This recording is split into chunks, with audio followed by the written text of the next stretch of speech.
차가운 밤 공기가 폐부를 애는 듯했다. 가로등 불빛이 드문드문 비추는 서울의 낡은 골목길을 이안나는 거의 뛰다시피 걷고 있었다. 편의점 아르바이트가 생각보다 늦게 끝난 탓에 막차를 놓쳤고 집까지는 아직도 30분은 좋게 걸어야 했다. 낡은 운동화 밑창이 아스팔트에 스치는 소리가 유난히 크게 들리는 밤이었다. 이따금씩 등 뒤에서 들려오는 희미한 발소리에 어깨를 움츠렸지만 뒤를 돌아볼 용기는 나지 않았다. 그저 발걸음을 재촉할 뿐이었다. 제발 아무 일도 없게 해주세요. 그녀는 나직이 중얼거리며 가방끈을 꽉 움켜쥐었다. 가방 안에는 오늘 받은 아르바이트비가 든 낡은 지갑이 들어 있었다. 병원에 계신 어머니의 약값과 어린 동생의 학원비를 생각하면 한 푼도 허투루 쓸 수 없었다. 그래서 택시를 탈 생각은 애초에 하지도 못했다. 바로 그때였다. 조용한 골목길의 정적을 깨는 거친 목소리와 함께 무언가 부딪히는 둔탁한 소리가 들려왔다. 하늘은 저도 모르게 걸음을 멈추고 소리가 나는 쪽으로 고개를 돌렸다. 낡은 창고 건물 앞. 희미한 가로등 불빛 아래 몇몇의 그림자가 뒤엉켜 있었다. 덩치 큰 남자, 서너시 한 남자를 둘러싸고 위협하는 듯한 모습이었다. 이봐. 순순히 따라오는 게 좋을 거야. 회장님께서 널 기다리고 계셔. 싫다고 했을 텐데. 낮고 차가운 목소리. 위험한 상황 속에서도 조금도 위축되지 않은 그 목소리에 하늘은 자기도 모르게 숨을 죽였다. 남자는 검은색 고급 정장을 입고 있었지만 이미 옷 여기저기가 찢어지고 얼굴에는 핏자국이 선명했다. 그럼에도 불구하고 그는 조금도 흐트러짐 없는 자세로 꼿꼿이 서 있었다. 그 모습이 어딘가 비현실적으로 느껴졌다. 이 자식이 아직도 정신을 못 차렸군. 좋아. 그럼 몸으로 배우게 해주지. 험악한 인상의 남자 중 하나가 주먹을 치켜들었다. 그 순간 하늘은 자신도 모르게 소리를 질렀다. 거기서 뭐 하는 거예요? 모든 시선이 일제히 그녀에게로 향했다. 당황한 것은 하늘 자신도 마찬가지였다.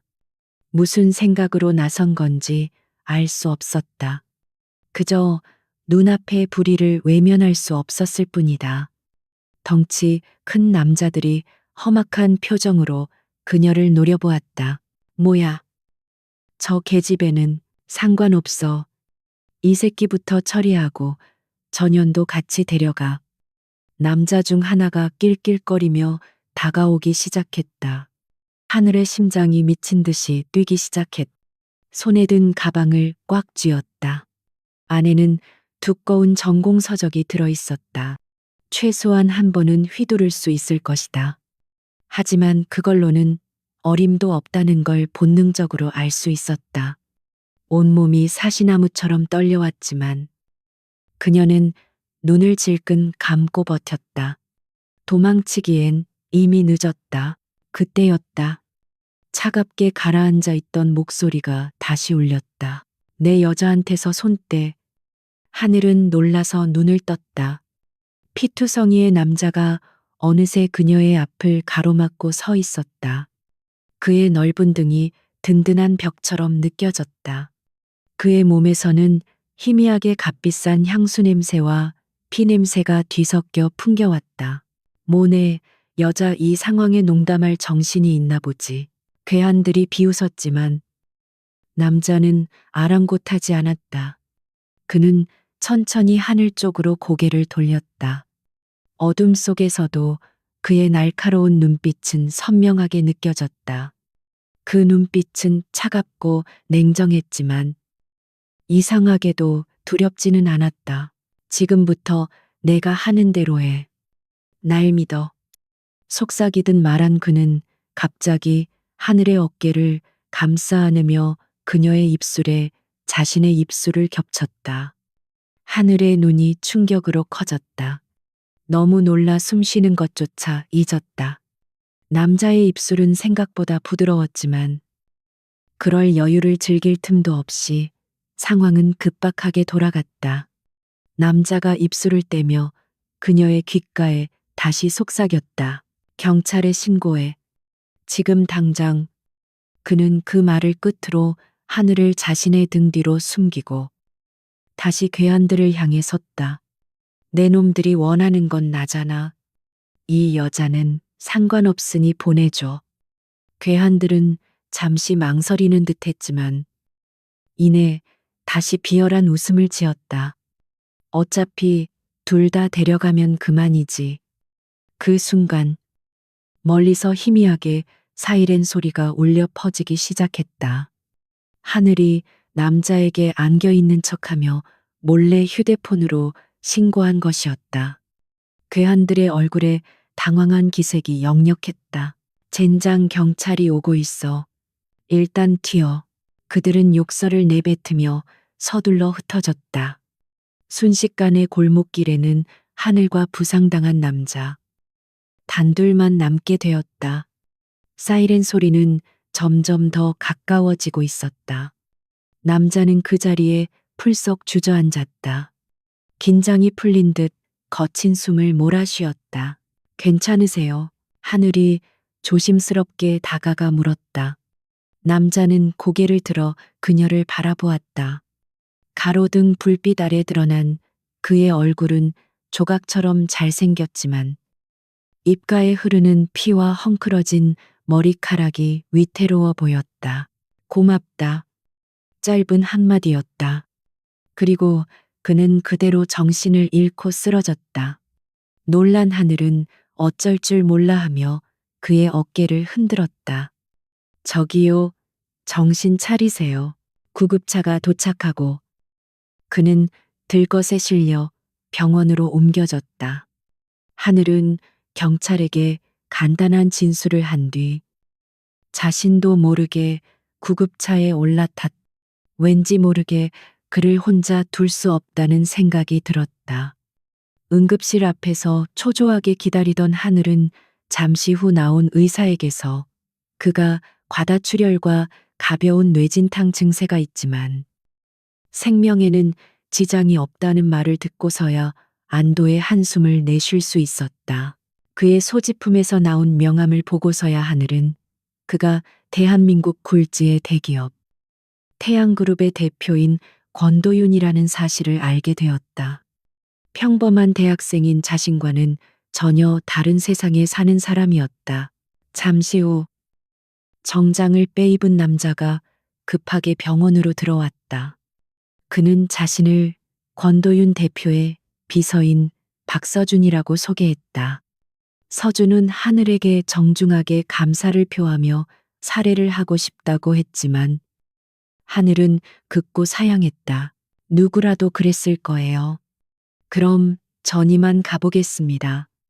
하늘은 꾸벅 인사를 하고 서둘러 병원을 빠져나왔다. 왠지 모르게 그 자리가 불편하게 느껴졌다. 병원 문을 나서자 차가운 새벽 공기가 그녀를 감쌌다. 그제야 자신이 겪은 일이 현실이라는 것이 실감났다.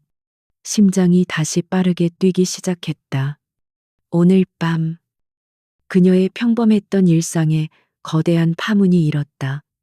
그 파문이 앞으로 자신의 삶을 어떻게 바꾸어 놓을지 그때의 하늘은 전혀 알지 못했다. 이틀 후 평범한 일상으로 돌아온 강하늘은 지난밤의 사건을 꿈처럼 느끼고 있었다. 강의실 창가에 앉아 멍하니 밖을 내다보던 그녀는 문득 정신을 차렸다. 경제학 원론 수업은 지루하기 짝이 없었고 며칠 전 겪었던 비현실적인 사건은 마치 영화의 한 장면처럼 뇌리를 맴돌았다. 그 남자의 차갑지만 강렬했던 눈빛, 그리고 예고 없이 입술에 닿았던 그의 감촉이 떠오를 때마다 얼굴이 화끈거렸다. 정신 차리자. 강하늘 스스로에게 나직이 속삭이며 고개를 흔들었다. 그때 강의실 문이 조용히 열리고 한 남자가 안으로 들어섰다. 낯익은 얼굴, 바로 권도윤의 비서였던 박서준이었다. 그는 조용히 강의실 뒤쪽에 서서 하늘을 향해 가볍게 목례했다. 수업이 끝나기를 기다리는 그의 모습에 주변 학생들이 웅성거리기 시작했다. 하늘은 당황스러움에 얼굴이 붉어졌다. 저 사람이 왜 여기에? 수업이 끝나자마자 서준이 그녀에게 다가왔다. 강하늘 씨, 잠시 얘기 좀 나눌 수 있을까요?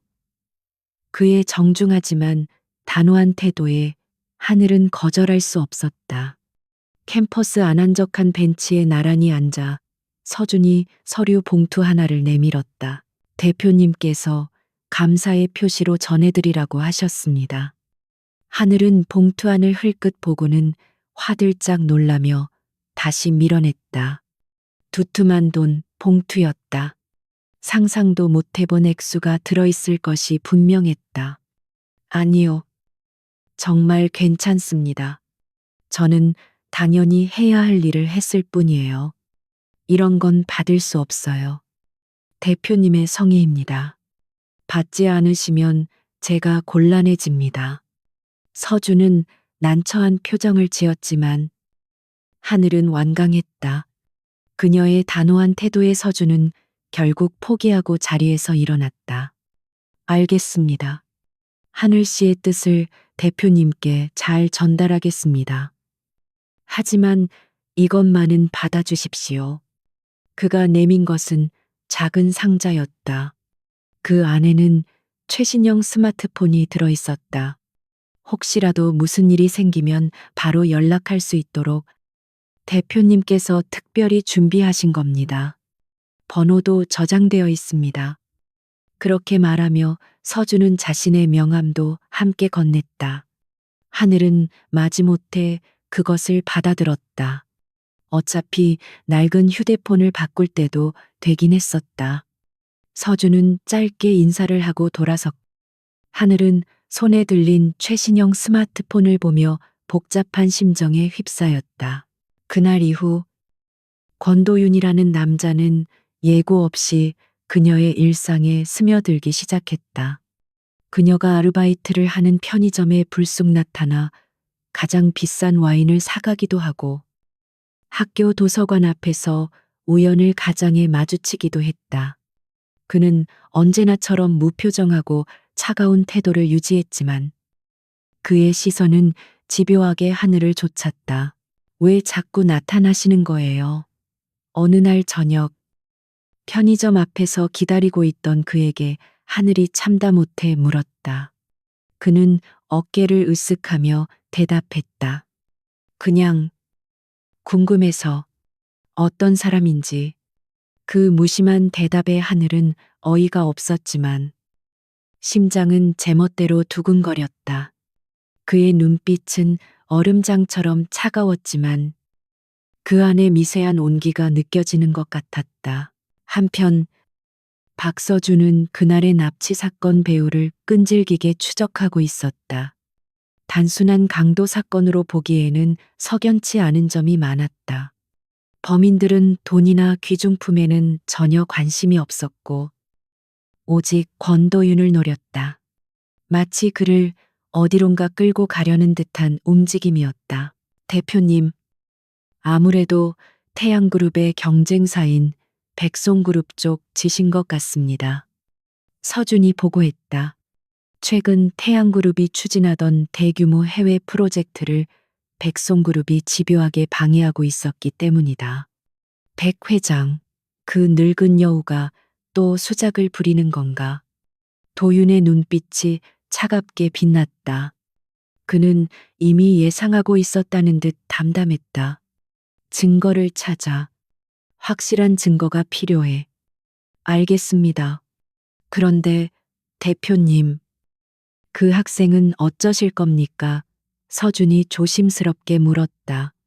그 아이가 사건에 엮였다는 걸 저쪽에서 알게 되면 위험해질 수 있습니다. 도윤은 잠시 창밖을 바라보았다. 그의 시선이 머문 곳은 하늘이 다니는 대학교 방향이었다. 알고 있어. 그래서 더더욱 눈을 뗄 수가 없는 거야. 그의 목소리에는 자신도 모르는 불안감과 함께 묘한 감정이 섞여 있었다. 처음이었다.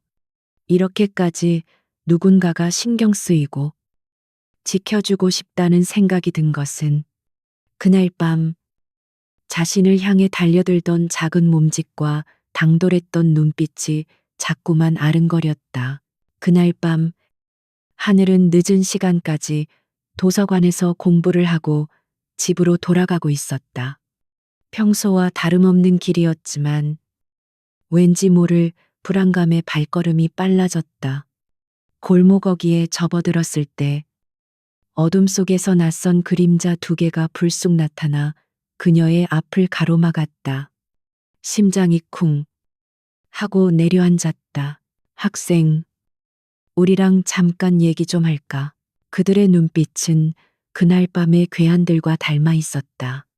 하늘은 뒷걸음질 쳤지만 이미 퇴로는 막힌 후였다.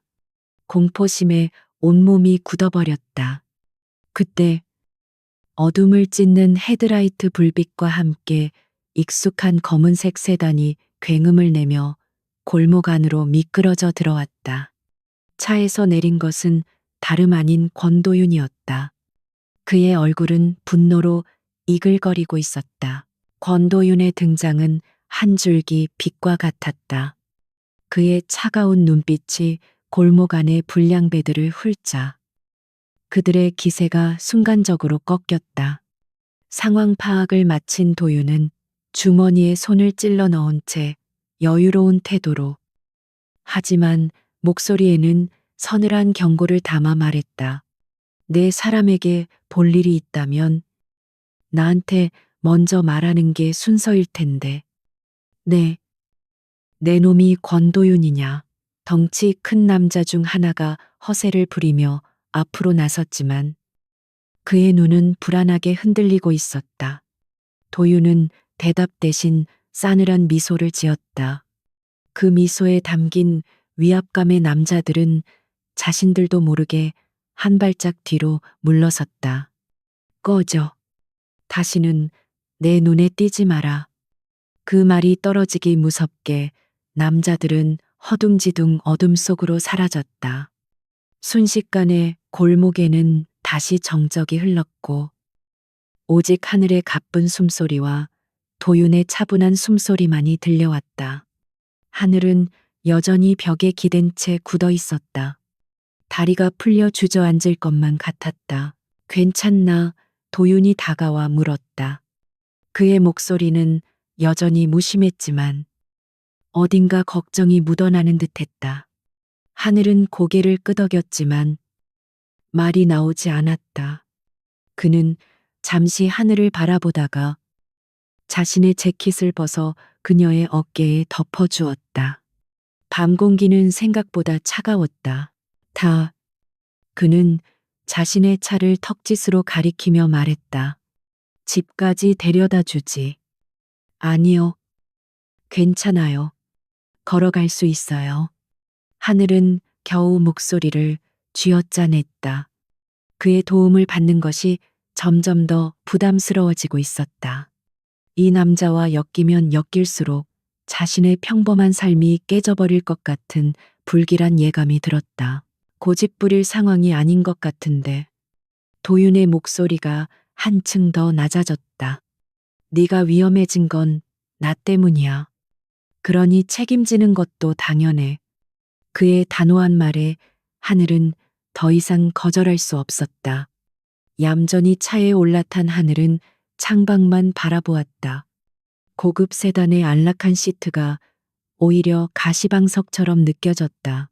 그날 이후 하늘의 일상은 눈에 띄게 달라졌다. 아침에 집을 나서면 검은색 세단이 골목 어귀에 서 있었고 학교까지 그녀를 데려다 주었다. 수업이 끝나면 어김없이 차가 그녀를 기다렸다.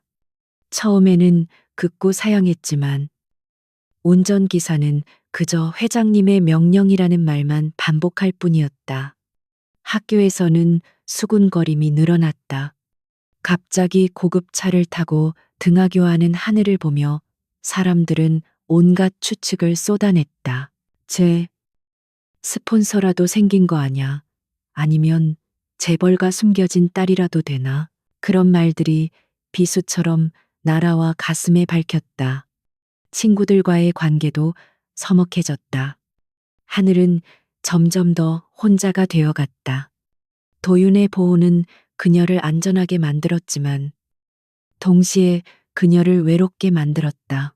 도윤은 그런 하늘의 마음을 아는지 모르는지 자신의 방식을 고집했다.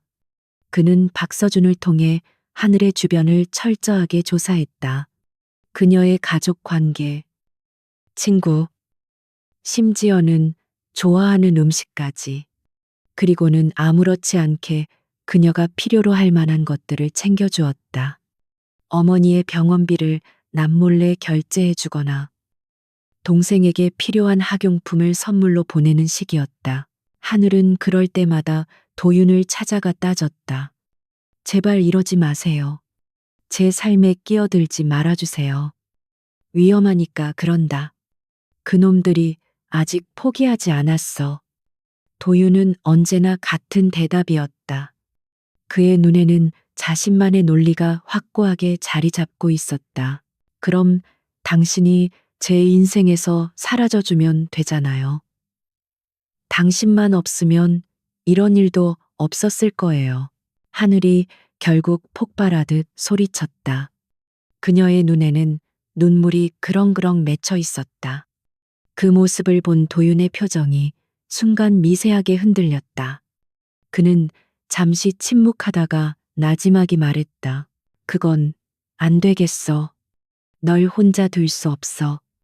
그의 목소리에는 단순한 책임감을 넘어선 무언가가 담겨 있었다.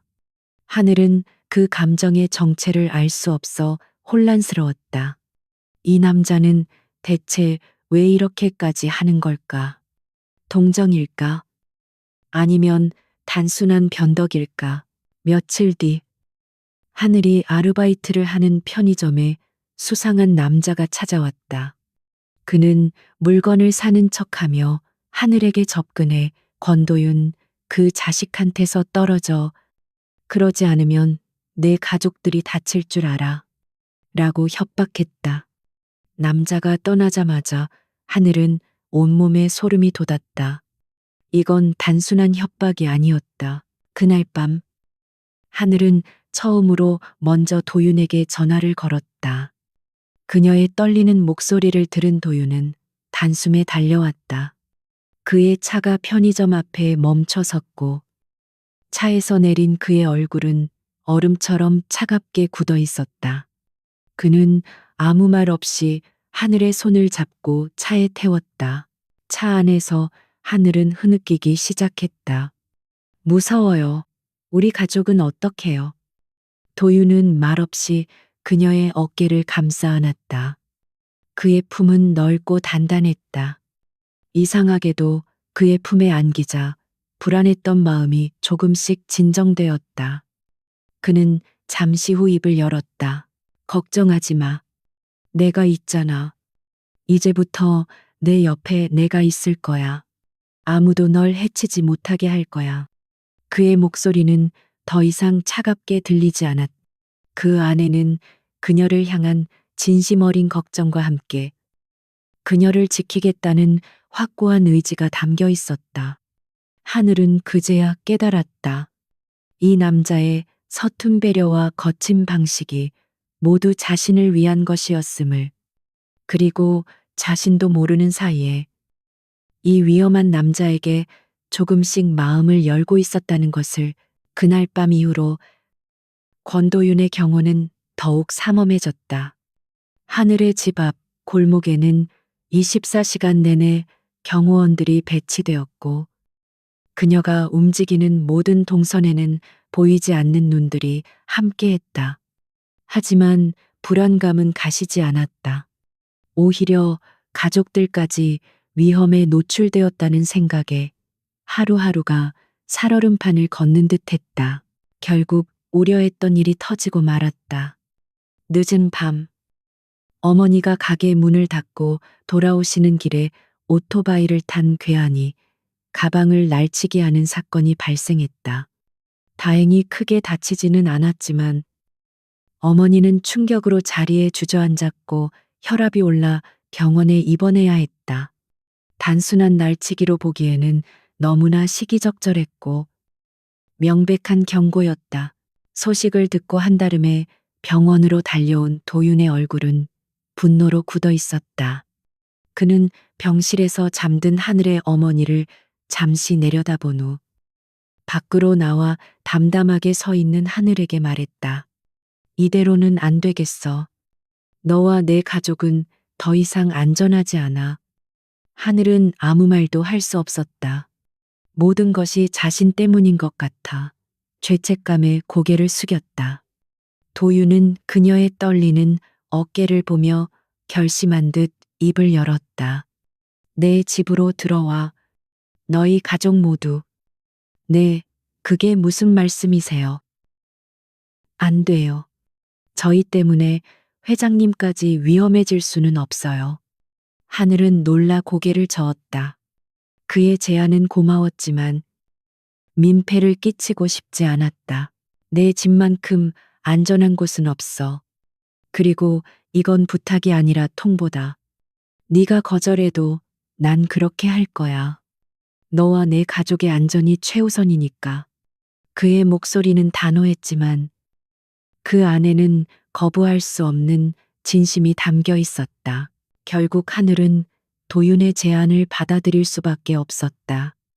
며칠 후 하늘과 그녀의 어머니 그리고 어린 남동생은 서울의 스카이라인이 한눈에 내려다 보이는 최고급 펜트하우스로 이사했다.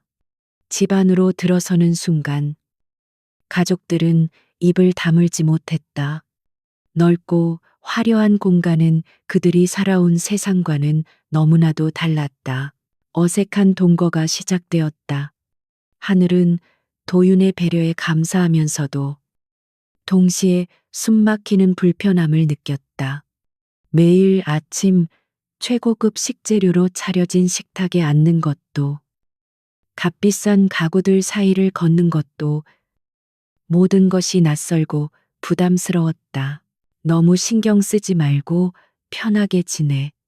도윤은 무심하게 말했지만 그의 시선은 항상 하늘을 향해 있었다.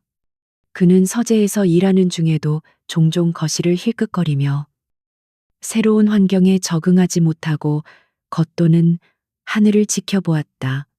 그녀가 소파 끝에 위태롭게 걸터 앉아 책을 읽는 모습, 동생과 함께 어색하게 텔레비전을 보는 모습 하나하나가 그의 눈에 들어왔다. 두 사람의 충돌은 사소한 것에서부터 시작되었다. 하늘은 어려서부터 몸에 밴 절약 정신 때문에 불필요한 전등은 무조건 껐고 물도 아껴 썼다. 반면 도윤은 집안의 모든 조명을 켜두는 것을 당연하게 생각했다. 왜 이렇게 어둡게 하고 있어? 눈 나빠져. 도윤이 거실에 들어서며 불을 켰다. 아무도 없는데 켤 필요 없잖아요. 전기세 아깝게. 하늘이 무심코 대꾸했다. 그런 건 신경 쓸 필요 없어. 도윤의 짧은 대답에 하늘은 울컥했다. 자신은 평생을 아끼고 아껴 살아왔는데 그에게는 아무것도 아닌 일이었다. 또 한 번은 하늘이 직접 장을 봐와 저녁을 준비했을 때였다. 소박하지만 정성이 담긴 된장찌개와 몇 가지 반찬을 차려냈다. 도윤은 말없이 식탁에 앉았지만 그의 표정은 딱딱하게 굳어 있었다. 그는 평생 이런 가정식을 먹어본 적이 없었다. 늘 최고의 요리사가 만든 완벽한 음식만을 접해왔기 때문이다. 입에 안 맞으세요? 하늘이 조심스럽게 물었다. 아니, 괜찮아. 그는 짧게 대답하고 억지로 몇 숟갈 뜨는 둥 마는 둥 하다가 자리에서 일어섰다. 그 모습의 하늘은 큰 상처를 받았다. 다른 세상에 사는 사람이라는 걸 다시 한번 실감했다. 하지만 함께 지내는 시간이 길어지면서 두 사람은 서로의 다른 모습들을 발견하기 시작했다. 도유는 하늘이 밤늦게까지 공부하며 미래를 위해 노력하는 모습을 보았고, 그녀가 동생을 챙기는 다정한 모습에서 따뜻함을 느꼈다.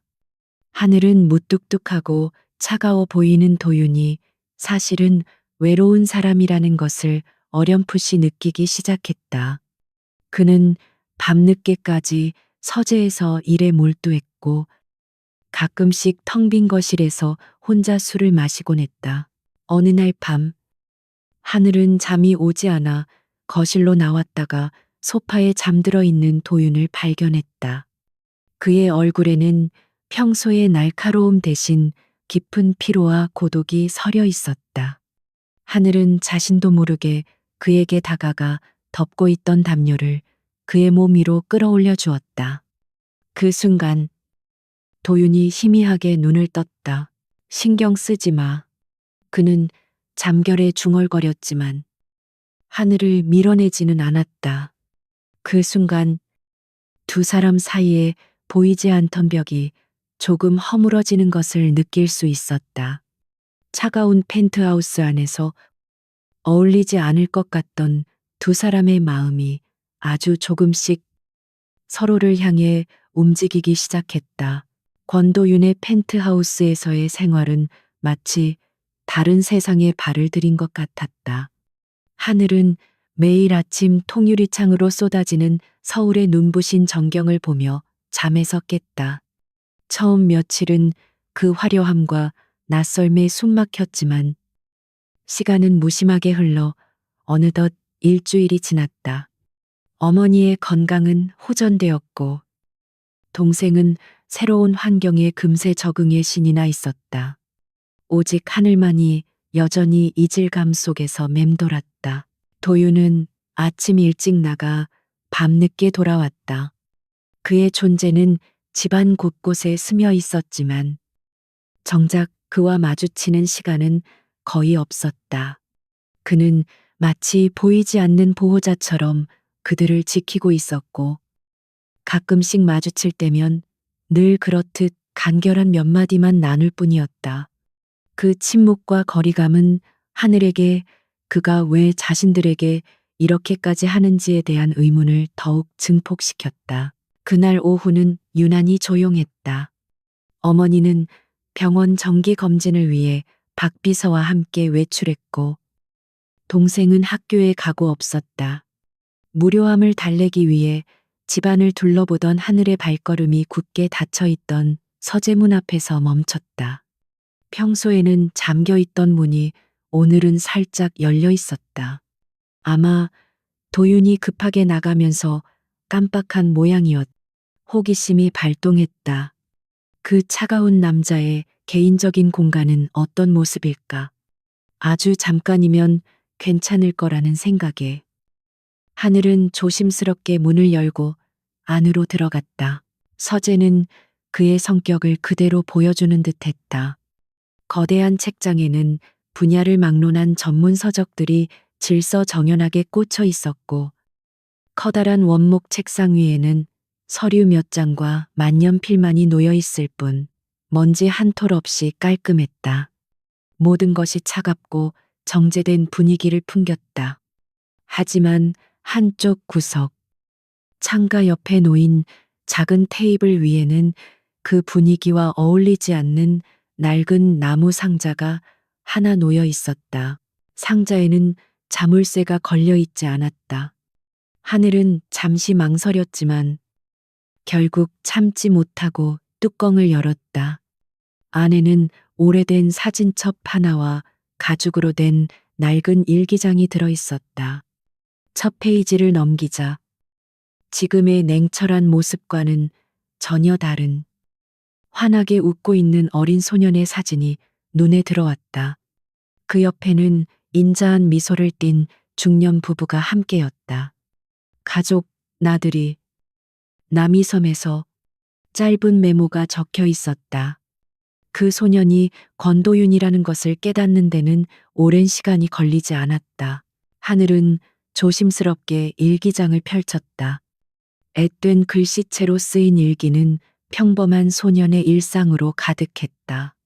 부모님과 함께한 주말, 친구들과의 장난, 시험에 대한 걱정. 그러나 어느 페이지에 이르자 글씨체는 급격하게 떨리고 있었고 군데군데 눈물 자국 같은 얼룩이 번져 있었다. 오늘 아빠와 엄마가 하늘나라로 가셨다. 비 오는 날이었다. 아빠는 운전대를 잡고 웃고 계셨고 엄마는 내 손을 꼭 잡고 계셨다. 그런데 갑자기 세상이 빙글 돌았다. 눈을 떴을 때 나는 병원이었고 아무도 내게 무슨 일이 있었는지 말해주지 않았다. 할아버지가 오셔서 그냥 이제부터 내가 강해져야 한다고만 하셨다. 나는 아직 어린데 어떻게 강해져야 하는지 모르겠다. 엄마가 보고 싶다.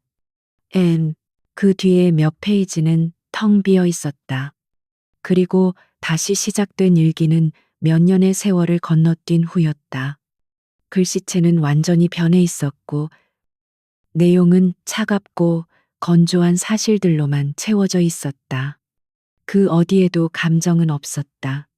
마치 다른 사람이 쓴 것 같았다. 하늘은 자기도 모르게 눈물을 흘렸다.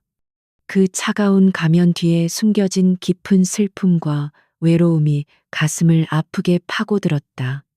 그가 왜 그렇게 타인에게 벽을 치는지, 왜 그렇게 차가운 표정을 짓는지 어렴풋이 알 것 같았다. 그때 등 뒤에서 차가운 목소리가 들렸다. 누가 함부로 들어오라고 했지. 화들짝 놀란 하늘이 뒤를 돌아보았다.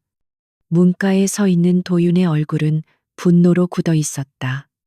그의 눈빛은 그 어느 때보다 날카롭게 빛나며 하늘을 꿰뚫을 듯했다. 자신의 가장 깊은 상처를 들킨 것에 대한 당혹감과 수치심이 그의 얼굴에 스쳐 지나갔다. 죄송해요. 문이 열려 있길래. 하늘은 변명조차 제대로 할 수 없었다. 그녀는 급히 일기장을 닫고 자리에서 일어났다. 나가. 도윤의 목소리는 얼음장 같았다. 하지만 하늘은 그 자리에서 움직일 수가 없었다. 그녀는 눈물을 닦아낼 생각도 못한 채 그를 똑바로 바라보았다. 아팠겠네요. 정말 많이 아팠겠어요. 그녀의 말에 도윤의 표정이 미세하게 흔들렸다. 예상했던 반응이 아니었다. 동정이나 값싼 위로가 아닌 진심 어린 공감이 담긴 한마디였다. 그는 아무 말도 하지 못하고 그저 그녀를 바라보았다. 그 순간 두 사람 사이를 가로막고 있던 투명한 벽에 처음으로 균열이 생겼다. 같은 시각 박서준은 태양그룹 회장실에서 도윤에게 보고를 올리고 있었다. 강하늘 씨의 어머님 병원비가 꽤 밀려 있었습니다. 그리고 운영하시는 작은 식당도 최근 매출이 급감해서 곧 문을 닫아야 할 위기라고 합니다. 도윤은 잠시 창밖을 응시했다. 서재에서 마주쳤던 하늘의 눈물 어린 얼굴이 떠올랐다. 그녀는 그런 어려운 상황 속에서도 자신의 도움을 거절했던 것이다. 그 고집스러운 자존심이 어쩐지 가슴을 저릿하게 만들었다. 병원비는 내가 처리하지.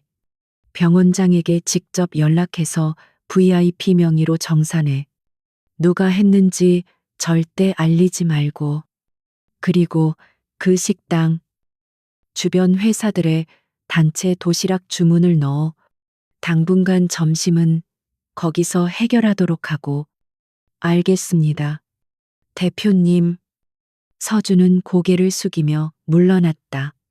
도윤은 다시 혼자 남겨졌다. 그는 서재로 돌아가 하늘이 만졌던 낡은 일기장을 집어들었다. 그 위에 미세하게 남아있는 그녀의 온기가 느껴지는 듯했다. 그는 처음으로 자신의 과거를 누군가에게 들켰다는 사실이 부끄럽지 않았다. 오히려 이상한 안도감마저 들었다. 며칠 후 하늘의 어머니는 병원으로부터 모든 치료비가 완납되었다는 소식을 들었다. 영문을 모르는 어머니는 기뻐하면서도 어리둥절해했다. 그와 동시에 작은 식당에는 근처 회사들로부터 믿을 수 없을 만큼 많은 도시락 주문이 쏟아지기 시작했다. 하늘은 이 모든 것이 누구의 소행인지 단번에 알아차렸다. 그날 저녁 그녀는 집으로 돌아온 도윤을 기다렸다. 그가 서재로 향하는 것을 붙잡고 조용히 물었다. 왜 그러셨어요? 저희는 괜찮아요. 이렇게까지 하지 않으셔도 돼요.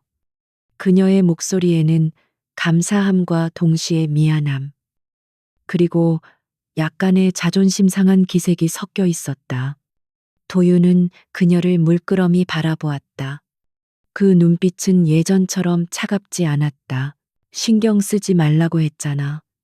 이건 동정이 아니야. 그럼 뭔데요? 네가 신경 쓰이니까. 네가 편안해야 나도 마음이 편하다. 그냥 그뿐이야. 그의 서툰 진심에 하늘은 할 말을 잃었다. 자신도 모르게 그의 상처를 이해하게 된 것처럼 그 역시 자신의 어려움을 헤아려 주고 있었다. 두 사람은 더 이상 아무 말도 하지 않았지만 그들 사이에 흐르는 침묵은 이전과는 완전히 다른 무게를 가지고 있었다. 그것은 더 이상 불편한 침묵이 아니라 서로의 존재를 인정하고 받아들이기 시작하는 조용한 공감의 시작이었다. 도윤의 배려로 하늘의 가족은 잠시 안정을 되찾았다. 어머니는 무사히 퇴원하셨고 갑작스러운 단체 주문 덕분에 작은 식당은 모처럼 활기를 띠었다. 하늘은 여전히 도윤의 펜트하우스에 머물며 학교에 다녔지만 예전과 같은 불편함보다는 미묘한 설렘이 자리 잡기 시작했다. 그가 늦게 귀가하는 날이면 자신도 모르게 현관 쪽을 힐끔거렸고 아침 식사 자리에서 마주치는 짧은 순간이 기다려졌다. 도윤 역시 마찬가지였다. 딱딱하게 굳어있던 그의 얼굴에 희미한 미소가 번지는 일이 잦아졌다. 하지만 평화는 길지 않았다. 도윤에게 걸려온 한 통의 국제전화가 모든 것을 바꾸어 놓았다. 그의 약혼녀 최유라가 파리에서의 유학 생활을 마치고 귀국한다는 소식이었다. 유라는 국내 굴지의 법무법인 대표의 외동딸로 태양그룹과 그녀 집안의 결합은 비즈니스 세계에서는 이미 공공연한 사실이었다. 언제 도착하는데 도윤은 지극히 사무적인 어조로 물었다. 그의 표정에서는 어떤 감정도 읽을 수 없었다. 내일 오후 마중 나올 필요 없어. 알아서 갈 테니까. 수화기 너머로 들려오는 유라의 목소리는 도도하고 자신감이 넘쳤다. 통화를 마친 도윤은 잠시 깊은 생각에 잠겼다. 하늘과의 관계가 어떤 형태로 정의되기도 전에 정해진 미래가 성큼 다가와 버린 것이다. 그는 서재 창가에 서서 복잡하게 얽힌 서울의 야경을 내려다보았다. 도시의 불빛만큼이나 그의 마음속도 어지러웠다. 다음 날 최유라는 예고대로 도윤의 펜트하우스를 찾아왔다. 명품으로 휘감은 화려한 모습에 그녀는 집안을 둘러보며 노골적으로 불쾌감을 드러냈다. 그리고 거실 소파에 앉아있던 하늘을 발견하자 그녀의 눈빛은 순식간에 차갑게 얼어붙었다. 넌 누구니? 유라의 목소리는 얼음처럼 날카로웠다. 하늘은 당황하며 자리에서 일어섰다. 저는 강하늘이라고 합니다. 강한을 들어본 적 없는 이름인데 여긴 어떻게 들어왔어? 설마 도윤 씨가 새로 들인 가사도우미니? 유라의 말투는 오만함으로 가득 차 있었다. 하늘은 얼굴이 화끈거리는 것을 느꼈지만 꾹 참고 대답했다. 아닙니다. 잠시 신세를 지고 있을 뿐입니다. 그때 도윤이 방에서 나왔다. 유라야. 와, 있었네. 유라는 금세 표정을 바꾸며 도윤에게 다가가 팔짱을 꼈다. 오빠, 보고 싶었어. 그런데 이 아가씨는 누구야? 집안 분위기가 영 이상해진 것 같아서. 내 손님이야. 당분간 여기서 지낼 거니까 그렇게 알아둬. 도윤은 단호하게 말하며 유라의 팔을 은근슬쩍 떼어냈다. 유라는 도윤의 싸늘한 반응과 하늘을 향한 미묘한 시선에서 모든 것을 직감했다. 그녀의 눈에 질투와 분노의 불꽃이 타올랐다. 그날 이후 유라는 본격적으로 하늘을 괴롭히기 시작했다. 그녀는 도윤이 없을 때면 일부러 하늘을 찾아와 교묘하게 상처 주는 말을 던졌다. 너 같은 애가 감히 도윤 씨 옆자리를 넘보는 거야. 주제 파악 좀 해. 넌 그냥 길바닥에서 주워온 고양이 같은 존재일 뿐이야. 흥미가 떨어지면 언제든 버려질 수 있다고. 하늘은 묵묵히 그 모욕을 견뎌냈다. 도윤에게 걱정을 끼치고 싶지 않았고, 무엇보다 그와의 관계가 아직은 아무것도 아니었기에 하소연할 자격조차 없다고 생각했다. 한편, 도윤을 향한 위협은 다른 곳에서도 다가오고 있었다. 태양그룹의 주가는 이유 없이 폭락하기 시작했고, 중요한 해외 계약건들이 막판에 번번이 무산되었다. 모든 배후에는 경쟁사인 백송그룹의 백 회장이 있었다. 그는 도윤의 아버지와 오랜 악연으로 얽혀 있었고 호시탐탐 태양그룹을 무너뜨릴 기회만 엿보고 있었다. 백 회장은 도윤의 아킬레스건이 강하늘이라는 사실을 알아냈다. 그는 음흉한 미소를 지으며 비서에게 지시했다. 그 여고생을 이용해야겠어. 권도윤이 얼마나 이성을 잃는지 한번 구경해 보자고. 며칠 후 태양그룹의 창립 기념 파티가 성대하게 열렸다. 수많은 재계 인사들이 모인 화려한 연회장이었다. 도윤은 비즈니스를 위해 어쩔 수 없이 약혼 여인 유라를 파트너로 대동했다. 하늘은 파티에 참석하지 않고 펜트하우스에 남아 있었다. 도윤은 떠나기 전 그녀에게 오늘 밤은 절대 밖으로 나가지 말라고 신신당부했다. 파티가 한창 무르익을 무렵 도윤은 서준으로부터 다급한 연락을 받았다. 대표님, 강하늘 학생이 사라졌습니다. 경호원들을 따돌리고 밖으로 나간 것 같습니다. 도윤의 심장이 철렁 내려앉았다.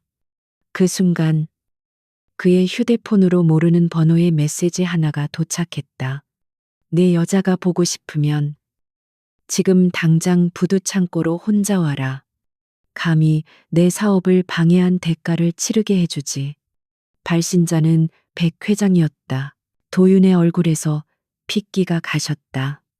유라가 다가와 무슨 일이냐고 물었지만 그는 아무 대답도 하지 않았다. 그의 머릿속은 오직 하늘을 구해야 한다는 생각뿐이었다.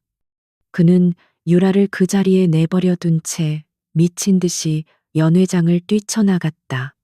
뒤에 남겨진 유라는 싸늘하게 식어가는 샴페인 잔을 든 채 이글거리는 눈으로 그의 뒷모습을 노려보고 있었다. 그녀는 이 모든 상황이 자신의 계획대로 흘러가고 있다는 사실에 만족스러운 미소를 지었다. 사실 하늘의 위치를 백 회장에게 흘린 것은 바로 유라 자신이었다. 하늘은 며칠 전부터 엄마가 입원했던 병원에서 걸려오는 전화를 계속 무시하고 있었다. 병원비가 해결되었다는 소식을 들었을 때부터 마음 한구석이 무거웠다. 도윤의 방식은 고마웠지만 한편으로는 비참했다. 자신이 얼마나 무력하면 이렇게 일방적인 도움을 받아야만 하는 걸까? 그녀는 도윤의 세계와 자신의 세계 사이에 놓인 거대한 간극을 다시 한번 절감했다. 그날 밤 파티에 가기 위해 완벽하게 차려입은 도윤을 보며 하늘은 그 간극을 더욱 뚜렷하게 느꼈다. 그의 옆에 서 있는 화려한 유라와 자신을 비교하며 초라함을 감출 수 없었다. 나는 저 사람에게 어울리지 않아. 잠시 머무는 객일 뿐이야. 그런 생각에 사로잡힌 하늘은 도윤이 파티장으로 떠나자마자 몰래 펜트하우스를 빠져나왔다. 어디로 가야 할지 목적지도 없었지만 그 숨막히는 공간에서 벗어나고 싶었다. 그녀의 발걸음이 향한 곳은 자신도 모르게 한강변이었다. 차가운 강바람을 맞으며 생각에 잠겨 있을 때 뒤에서 익숙한 목소리가 들려왔다. 하늘아. 돌아본 곳에는 마테오가 서 있었다. 오랜만에 보는 그는 어딘가 수척해 보였지만 눈빛만은 예전처럼 다정했다. 선배. 여긴 어떻게?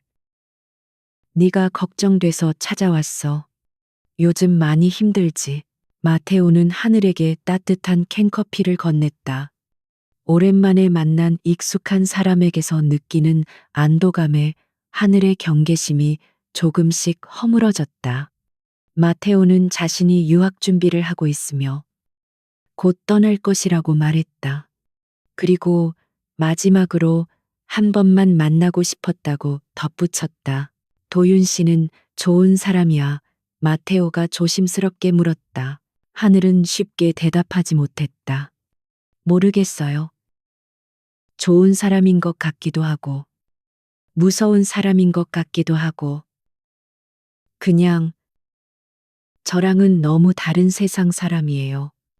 그 사람은 널 지켜줄 수 있겠지. 나처럼 무력하게 널 위험에 빠뜨리진 않을 테니까. 마테오의 목소리에는 깊은 자책감이 묻어났다. 그는 지난번 납치 사건 이후로 자신이 얼마나 나약한 존재인지를 깨달았다며 괴로워했다. 하늘은 그런 마테오를 보며 마음이 아팠다. 그가 나쁜 사람은 아니었다. 단지 현실의 무게 앞에 약했을 뿐이다. 그녀는 오히려 자신이 그에게 상처를 주었다고 생각했다. 한참 동안 두 사람은 말없이 강물만 바라보았다. 그때 도윤에게서 전화가 걸려왔다. 하늘은 망설이다 전화를 받지 않았다. 받으면 또 무슨 말을 해야 할지 몰랐다. 지금 이 순간만큼은 그에게서 벗어나고 싶었다. 하지만 전화는 끈질기게 울렸다. 결국 하늘은 휴대폰 전원을 꺼버렸다. 한편 파티장에서 하늘이 사라졌다는 연락을 받은 도윤의 머릿속은 하얗게 변했다. 백 회장의 문자가 도착하기 전부터 이미 최악의 상황을 직감하고 있었다. 그는 곧바로 서준에게 연락해 하늘의 위치 추적을 지시하고 자신은 백 회장이 말한 부두 창고로 향했다. 핸들을 잡은 그의 손등에 핏줄이 붉어졌다. 그녀가 자신 때문에 또다시 위험에 처했다는 사실이 그를 미치게 만들었다. 제발 무사해야 해. 하늘아. 도윤이 부두 창고에 도착했을 때 그곳에는 백 회장과 그의 수하들이 기다리고 있었다. 하지만 하늘의 모습은 보이지 않았다. 강하늘은 어디 있지? 도윤이 분노를 억누르며 물었다. 백 회장은 비열하게 웃었다. 성급하긴. 일단 무릎부터 꿇고 시작할까? 내 아비도 내 앞에서 그렇게 빌었었는데 말이야. 도윤의 눈빛이 싸늘하게 빛났다. 그는 망설임 없이 무릎을 꿇었다. 자존심 따위는 중요하지 않았다. 지금 그에게 가장 중요한 것은 하늘의 안전이었다. 좋아. 아주 보기 좋군. 백 회장은 만족스러운 듯 웃으며 말했다. 네가 지금 진행하고 있는 신재생 에너지 사업. 그거 전부 우리 백송그룹에 넘겨. 계약서에 사인하면 저 계집애를 살려주지. 그때였다. 창고 구석에 있던 컨테이너 문이 열리며 묶여있는 하늘의 모습이 드러났다. 그녀의 입은 테이프로 막혀 있었고 겁에 질린 눈으로 도윤을 바라보고 있었다. 하늘아, 도윤이 자리에서 벌떡 일어나려 하자 백 회장의 수하가 그녀의 목에 칼을 겨눴. 움직이지 마. 권도윤. 움직이는 순간 저 아이 목이 날아갈 테니. 도윤은 이를 악물었다. 그는 하늘을 향해 외쳤다. 괜찮아. 내가 있잖아. 절대 다치게 하지 않아. 그의 목소리는 절박했지만 하늘을 안심시키려는 노력이 역력했다. 하늘은 눈물만 흘릴 뿐이었다. 자신이 왜 이곳에 있는지, 왜 이 모든 일의 중심에 서게 되었는지 혼란스러웠다. 그리고 자신을 위해 모든 것을 버리려는 도윤의 모습을 보며 가슴이 찢어지는 듯했다. 그녀는 그 순간 깨달았다. 이 차갑고 거칠어 보이는 남자가 자신을 얼마나 아끼고 있는지, 그리고 자신 또한 그에게 얼마나 깊이 빠져들었는지. 좋아. 사인하지. 도윤은 결심한 듯 말했다. 대신 그녀를 먼저 풀어줘. 그녀가 안전하게 이곳을 나가는 걸 확인하면 뭐든지 원하는 대로 해주겠다. 백 회장은 잠시 고민하는 듯 하더니 고개를 끄덕였다. 좋아. 하지만 딴 생각은 하지 마라. 네가 사인하는 순간까지 내 사람들은 저 계집애 옆에 있을 테니까. 서준이 준비한 계약서가 도윤의 앞에 놓였다. 그것은 태양그룹의 미래가 걸린, 아니, 태양그룹 자체를 넘기는 것과 다름없는 문서였다. 도윤은 망설임 없이 펜을 집어들었다. 그의 눈은 오직 하늘에게 고정되어 있었다. 그의 눈빛은 말하고 있었다. 너만 무사하다면 나는 모든 것을 잃어도 괜찮다고. 권도윤이 계약서에 펜을 가져다 대는 순간 창고의 육중한 철문이 요란한 소리를 내며 열렸다.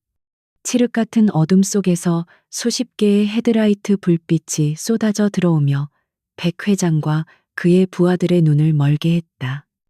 예상치 못한 상황에 당황한 그들이 잠시 주춤하는 사이 박 비서가 이끄는 경호원들이 일사불란하게 창고 안으로 들이닥쳤다.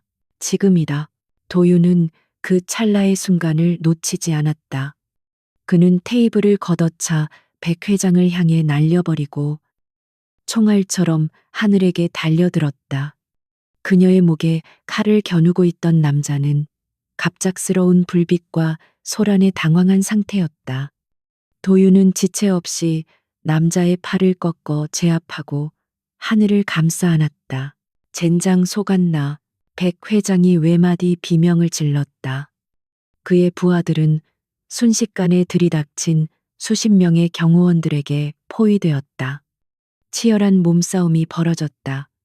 둔탁한 타격음과 고통스러운 신음이 창고 안을 가득 메웠다. 도윤은 하늘을 자신의 등 뒤로 숨기고 맹렬하게 달려드는 적들을 상대했다. 그는 마치 성난 맹수 같았다. 평소에 냉정하고 이성적인 모습은 온데간데 없고 오직 사랑하는 여자를 지키려는 본능만이 그를 지배했다. 하늘은 등 뒤에서 벌어지는 격렬한 싸움에 숨을 죽였다. 그녀는 자신의 눈앞에서 펼쳐지는 광경을 믿을 수가 없었다. 자신을 위해 목숨을 걸고 싸우는 도윤의 모습은 그녀의 심장에 깊이 각인되었다. 그 순간 그녀는 이 남자를 사랑하고 있음을, 그리고 그를 위해서라면 어떤 위험도 감수할 수 있음을 깨달았다. 도망쳐야 해요. 하늘이 도윤의 팔을 잡으며 외쳤다. 도윤은 고개를 저었다. 아니, 여기서 끝내야 해. 이 지긋지긋한 악연을. 그는 하늘의 손을 꼭 잡았다. 내 옆에만 있어. 절대 다치게 하지 않을 테니까. 하지만 상황은 점점 불리해지고 있었다. 백 회장의 부하들은 수적으로 우세했고 일부는 흉기까지 꺼내 들었다. 도윤의 경호원들이 하나둘 쓰러져 가기 시작했다. 도윤 역시 여러 차례 공격을 받으며 온몸이 상처투성이가 되어갔다. 그때 하늘은 바닥에 떨어져 있던 쇠 파이프를 발견했다. 그녀는 더 이상 두려워하고만 있을 수 없었다. 자신도 그를 지켜야 했다. 그녀는 쇠 파이프를 집어들고 도윤의 등 뒤에서 그를 공격하려던 한 남자의 다리를 힘껏 내리쳤다. 악하는 비명과 함께 남자가 쓰러졌다. 도윤은 놀란 눈으로 하늘을 돌아봤다. 그녀는 두려움에 떨면서도 결연한 눈빛으로 자신을 바라보고 있었다. 그 눈빛을 보는 순간 도윤의 가슴 속에서 뜨거운 무언가가 솟구쳐 올랐다. 하늘아, 도윤은 그녀의 이름을 부르며 남은 적들을 향해 더욱 맹렬하게 달려들었다. 마치 초인적인 힘이 솟아나는 듯했다. 그는 하늘에게 배운 합기도 기술과 그동안 숨겨왔던 싸움 실력을 유감없이 발휘했다. 마침내 마지막 남은 한 명까지 쓰러뜨렸을 때 창고하는 정적에 휩싸였다. 다 끝났어. 도윤이 거친 숨을 몰아쉬며 말했다. 그의 온몸은 땀과 피로 범벅이 되어 있었지만 그는 하늘을 향해 희미하게 미소 지었다. 하늘은 그의 품으로 달려가 와락 안겼다. 그의 심장 박동 소리가 그녀의 귓가에 고스란히 전해졌다. 괜찮아. 이제 다 괜찮아. 도윤은 그녀를 더욱 꽉 껴안았다. 이 순간만큼은 세상의 그 어떤 것도 두렵지 않았다. 서로의 온기를 느끼며 두 사람은 한참 동안 그렇게 서 있었다. 하지만 그들의 평화는 오래가지 않았다. 쓰러져 있던 백 회장이 비틀거리며 일어나 품속에서 권총을 꺼내 들었다. 이대로 끝날 것 같으냐? 권도윤, 안 돼. 하늘은 본능적으로 도윤의 앞을 막아섰다. 탕, 고요한 부두에 날카로운 총성이 울려 퍼졌다. 하늘은 눈을 질끈 감았다. 하지만 고통은 느껴지지 않았다.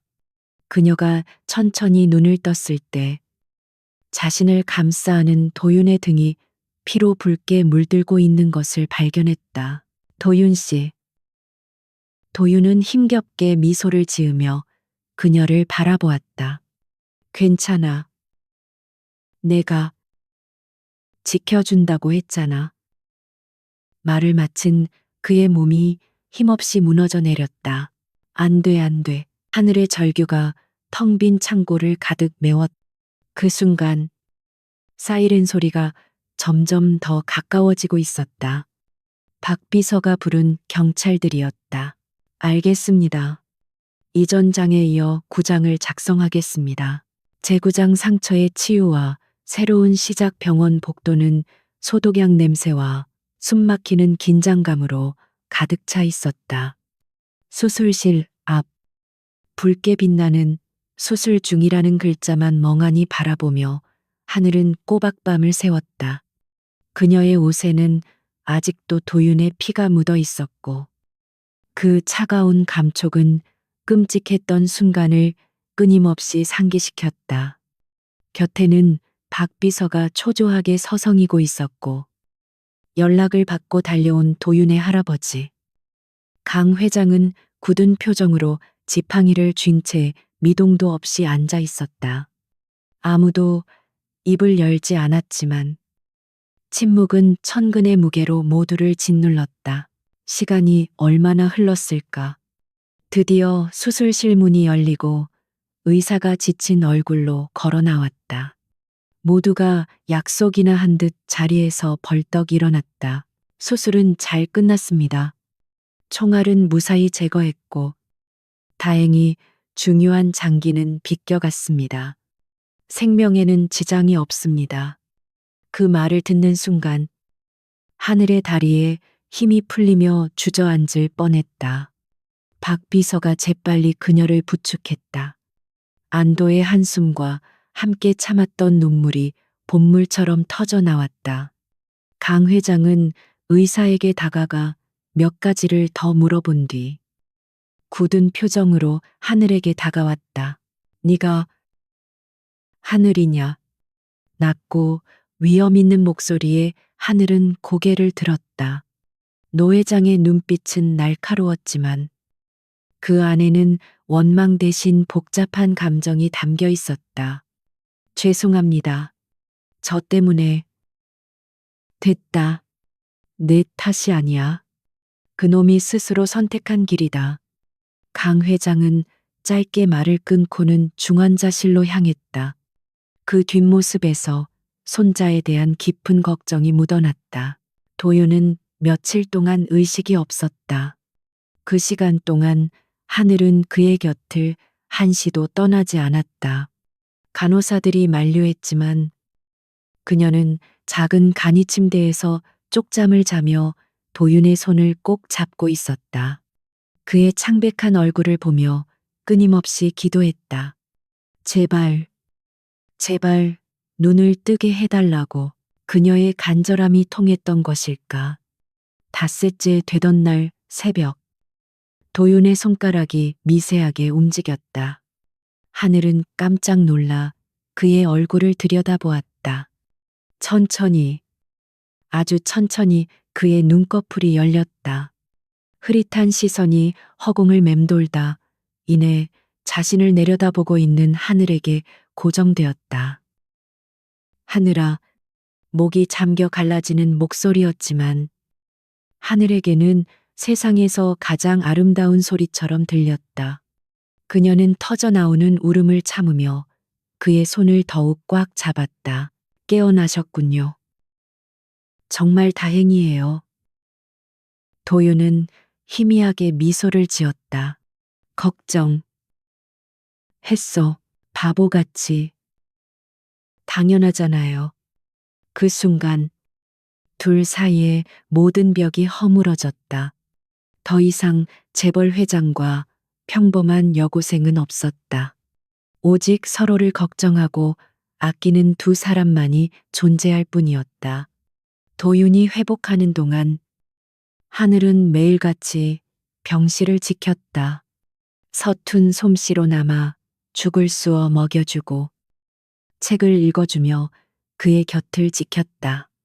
도윤은 그녀가 곁에 있을 때마다 평생 느껴보지 못했던 따스함과 평온함을 느꼈다. 굳게 닫혔던 그의 마음이 그녀의 진심 어린 간호에 서서히 녹아내리고 있었다. 한편 백 회장과 그의 수하들은 모두 경찰에 체포되었다. 살인미수와 불법 감금 혐의가 추가되어 중형을 피할 수 없게 되었다. 최유라 역시 사건 공모 혐의로 조사를 받았지만 교묘하게 법망을 빠져나갔다. 하지만 이 사건으로 인해 태양그룹과 그녀 집안의 관계는 완전히 파탄났다. 도윤이 일반 병실로 옮겨지고 어느 정도 기력을 회복했을 때 유라가 마지막으로 그를 찾아왔다. 결국 그 애를 선택한 거니 그녀의 목소리에는 원망과 체념이 섞여 있었다. 도윤은 창밖을 바라보며 담담하게 대답했다. 처음부터 너와는 비즈니스였어. 유라야, 사랑 없는 결혼은 누구도 행복하게 만들 수 없어. 사랑 끝과 감정 때문에 네가 쌓아올린 모든 걸 잃을 수도 있었어. 잃어도 상관없어. 그 아이 없이는 아무것도 의미가 없다는 걸 깨달았으니까. 유라는 더 이상 아무 말도 하지 못하고 돌아섰다. 그녀는 이제야 깨달았다. 자신이 결코 가질 수 없는 것을 얻기 위해 발버둥 쳤다는 것을 도윤이 퇴원하던 날, 그는 가장 먼저 하늘의 손을 잡고 그녀의 집으로 향했다. 하늘의 부모님은 어쩔 줄 몰라 하며 그를 맞았다. 도윤은 두 사람 앞에 정중히 고개를 숙였다. 제가 하늘 양을 많이 힘들게 했습니다. 앞으로는 제가 평생 책임지고 행복하게 해주고 싶습니다. 부디 허락해 주십시오. 그의 진심 어린 모습에 하늘의 부모님은 말없이 눈시울을 붉혔다. 그리고 얼마 후 도윤은 공식적으로 유라와의 파혼을 발표했다. 제게는 발칵 뒤집혔지만 그는 조금도 흔들리지 않았다. 기자회견장에서 그는 자신의 옆에 선하늘의 손을 굳게 잡고 세상에 선언했다. 이 사람이 제가 사랑하는 사람입니다. 그것은 새로운 시작을 알리는 신호탄이었다. 상처와 오해로 얼룩졌던 과거를 뒤로하고 두 사람은 서로의 손을 잡고 새로운 미래를 향한 첫걸음을 내디뎠다. 알겠습니다. 드디어 마지막 장. 10장입니다. 이 전장들의 감정선을 이어받아 행복한 결말로 이야기를 마무리하겠습니다. 제10장 해피엔딩. 평범함 속에 특별함 1년이라는 시간이 흘렀다. 계절이 두 번 바뀌는 동안 강하늘과 권도윤의 세상 역시 완전히 새로운 색으로 물들었다. 떠들썩했던 재벌가의 파혼과 새로운 연인의 등장은 한동안 세간의 입방아에 오르내렸지만 시간의 흐름 속에 자연스레 잊혀갔다. 도윤은 태양그룹의 후계자라는 무거운 갑옷을 잠시 내려놓고 하늘과 함께하는 평범한 일상의 소중함을 배워나갔다. 그들의 새로운 보금자리는 서울의 번잡함을 벗어난 바다가 보이는 조용한 해변 마을의 작은 집이었다. 화려한 펜트하우스 대신 따스한 햇살이 가득 들어오는 아담한 주택이었고 수많은 경호원 대신 담장을 따라 핀 장미 넝쿨이 그들을 지켜주었다. 도윤은 처음으로 넥타이를 매지 않은 채 아침을 맞이했고 하늘은 더 이상 학비와 생활비를 걱정하며 아르바이트를 전전하지 않아도 되었다. 도윤은 약속대로 그룹 경영 일선에서 한 발짝 물러났다. 물론 그의 빈자리가 컸기에 이사회의 반발과 우려도 만만치 않았다. 하지만 그는 오랜 시간 자신을 믿고 따라준 박서준에게 많은 권한을 위임하고 자신은 중요한 결정에만 참여하는 방식으로 회사를 안정시켰다.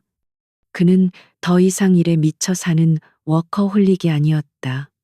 그의 가장 중요한 일과는 하늘과 함께 아침을 먹고 해변을 산책하고 저녁에는 나란히 앉아 책을 읽는 것이 되었다. 하늘은 대학 생활의 마지막 학기를 여유롭게 즐겼다. 더 이상 시간에 쫓기지 않게 되자 그녀는 그동안 마음속에만 품어왔던 꿈을 펼치기 시작했다.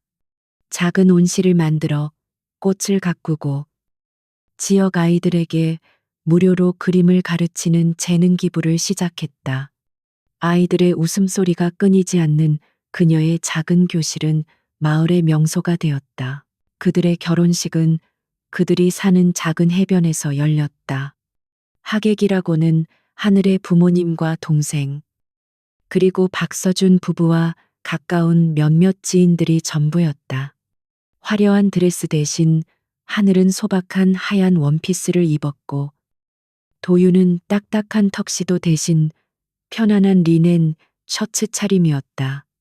두 사람은 서로의 손을 꼭 잡고 푸른 바다를 배경으로 사랑을 맹세했다.